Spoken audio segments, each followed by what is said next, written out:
हरे कृष्णा। कैसे आप लोग? स्वागत है आप सबका आज की नई वीडियो में। और आज की वीडियो में हम जानने वाले हैं कि 4 कीज़ टू स्पिरिचुअल लाइफ। अगर हमें स्पिरिचुअल लाइफ जीनी है, अगर हमने भगवत गीता पढ़ी है और श्रीमद् भगवत गीता को पढ़ के हमारे अंदर मोटिवेशन आए कि भक्ति करनी है, तो भक्ति करने के लिए 4 कीज़ कौन सी हैं कि अगर हमें भक्ति करनी है तो 4 कौन से स्टेप हैं जिनके थ्रू जो है हम भगवान से कनेक्ट हो सकते हैं, भक्तों से कनेक्ट हो सकते हैं और भगवान की भक्ति कर सकते हैं। तो इस वीडियो में मैं आपको बताऊंगी कि 4 कौन से तरीके हैं जिनसे आप भगवान कृष्ण की जो है भक्ति कर सकते हैं, उनसे कनेक्ट हो सकते हैं और भगवत धाम की प्राप्ति कर सकते हैं। तो चलिए शुरू करते हैं। तो पहली चीज़ है एसोसिएशन। जब मैं भक्ति में आई तो मुझे इम्पोर्टेंस पता चली कि हमारी लाइफ में जो फ्रेंड्स होते हैं, जिन लोगों की हम संगति करते हैं, आज संगति किसे बोलते हैं, तो उस चीज़ की इम्पोर्टेंस मुझे पता चली और ये बहुत इम्पॉर्टेंट है। हमें लगता है कि हमारे आसपास कैसे भी लोग रह रहे हैं, हमें क्या मतलब है, तो ऐसा नहीं होता है। जब भी हम फ्रेंड बनाते हैं तो हम ये बनाते हैं कि जो इंसान है, हम किसी को भी तो अपना दोस्त नहीं बना लेते ना। हम ऐसे लोगों के साथ ही रहते हैं जो कि हमें समझें, जो कि हमें लाइफ में एलिवेट करने में, लाइफ में कुछ अच्छा करने में मदद करें। तो अगर आप भक्ति कर रहे हैं और आप ऐसे लोगों के साथ रह रहे हैं जो आपको ये बताते हैं कि अरे भक्ति में कुछ नहीं रखा, भक्ति करोगे तो घर बार छोड़ दोगे, भक्ति करोगे तो क्या होगा जीवन में, अभी तो करियर बनाना है, अभी तो लाइफ में और बहुत सारी चीज़ें करनी है।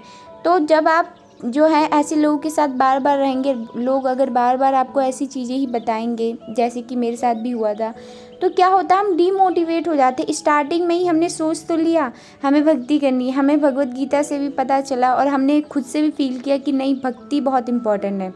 लेकिन आसपास अगर ऐसा इन्वायरमेंट है, ऐसे लोग हैं जो कि हमेशा जो है वो गलत कार्यों में है या फिर गलत कार्यों में नहीं भी हैं, तो हमें वो भक्ति में अपलिफ्ट नहीं करने देंगे। तो हमें ऐसे लोगों की एसोसिएशन छोड़नी पड़ेगी और ऐसे लोगों की एसोसिएशन लेनी पड़ेगी जो एक्चुअल में हमें भक्ति में एलिवेट कर सकते हैं, भक्ति में आगे बढ़ने में मदद कर सकते हैं। वो होते हैं भगवान कृष्ण के भक्त। श्रील प्रभुपाद जी ने हमें इतना अच्छा जो है इंगेजमेंट दिया है, इतना अच्छा सिस्टम दिया है कि हम इस्कॉन जा सकते हैं। हर संडे अगर टाइम नहीं है तो संडे सैटरडे जा सकते हैं, डिवोटी से कनेक्ट हो सकते हैं, भगवान के जो है सुंदर श्री विग्रह का दर्शन कर सकते हैं, प्रसादम पा सकते हैं। तो इतना अच्छा मैनेजमेंट दिया है कि आपको बस क्या करना है, टेंपल ही तो जाना है। वहाँ पे आप जाओगे, आपको इतने सारे डिवोटीज़ मिलेंगे। और जब भी आप भक्ति में ग्रो कर रहे हैं ना, तो आप डिवोटीज़ का संग हमारे लिए बहुत इंपॉर्टेंट रखता है, क्योंकि वो हमें जो है वो लाइफ में कैसे सिचुएशंस, जो हमारे मन में इतने सारे डाउट्स आते हैं, इतनी सारी हमें समझ नहीं आता कि कैसे अपने लाइफ टाइम टेबल को मैनेज करें, कैसे अपने भक्ति करें, क्योंकि समय ही नहीं मिलता। पहले से कभी भक्ति करी नहीं तो मैनेजमेंट तो नहीं आता है। तो इस प्रकार की चीज़ें होती हैं। तो उस चीज़ में हमें जो है डिवोटीज़ अगर हमारे फ्रेंड है तो हमें मदद करते हैं, क्योंकि वो भी इन सारी जो लाइफ की फेजेज़ हैं उनसे गुजर चुके हैं, तो वो हमें बेस्ट सोल्यूशन देते हैं। और अगर हम किसी ऐसे इंसान के साथ पास जाते हैं जो कि भक्ति नहीं कर रहा, तो वो ये बोलेगा कि अरे भक्ति छोड़ दो, जॉब लग जाएगी, करियर बन जाएगा, तब भक्ति करना। तो इसलिए एसोसिएशन बहुत इम्पॉर्टेंट है। नेक्स्ट अगर हम देखें तो A for association, B for books, scriptures. तो यस, अगर हम भक्ति करना चाहते हैं तो हमें सबसे पहले तो ये है श्रीमद् भगवत गीता तो पढ़नी है, लेकिन हमें ऐसी बुक्स भी पढ़नी है जो कि श्रील प्रभुपाद जी की, जो कि हमें बहुत बेसिक से मदद करे लाइफ में ग्रो करने के लिए। क्योंकि श्रीमद् भगवत गीता जब हम किसी गुरु के निरीक्षण में पढ़ते हैं तो हमें अच्छे से समझ में आती है, उसका एक्चुअल मीनिंग समझ में आता है। लेकिन अगर हम श्रील प्रभुपाद जी की स्मॉल बुक्स देखें ना, तो आप वो खुद से भी पढ़ सकते हैं। आपको उसके लिए किसी बहुत ज़्यादा स्पेसिफिक मेंटोर की, बहुत ज़्यादा गाइडेंस की ज़रूरत नहीं होती है, और इतना ईजी लैंग्वेज में होता है ना कि आप तुरंत समझ जाएंगे कि प्रभुपाद जी ने क्या समझाने की कोशिश करी हमें। इसलिए बी फॉर बुक्स, बुक्स यानी स्क्रिप्चर्स को पढ़िए। तो मान लो अगर हमने स्क्रिप्चर्स भी पढ़ ली, एसोसिएशन भी ले लिया, टेंपल भी चले गए। अब कुछ लोग बोलते हैं कि माता जी चैंटिंग नहीं होती। तो चैंटिंग इसलिए नहीं होती क्योंकि चैंटिंग करना टफ़ होता है, माइंड को कंट्रोल करना बहुत टफ़ है। लेकिन भक्ति के लिए हमें यही तो करना है। अगर हमें अपनी सोल को प्योरीफाई करना है और अगर हमें भगवान की भक्ति करनी है, तो उसके लिए हमें क्या करना पड़ेगा, चैंट करना पड़ेगा हरे कृष्णा महामंत्र का। और जब हम चैंटिंग करेंगे ना तो रियलाइजेशन होगा। धीरे धीरे जब भगवान के शुद्ध नामों का हम जाप करना स्टार्ट करेंगे, सुनना स्टार्ट करेंगे, तभी तो माइंड में ये जितना कचरा भरा ये बाहर निकलेगा।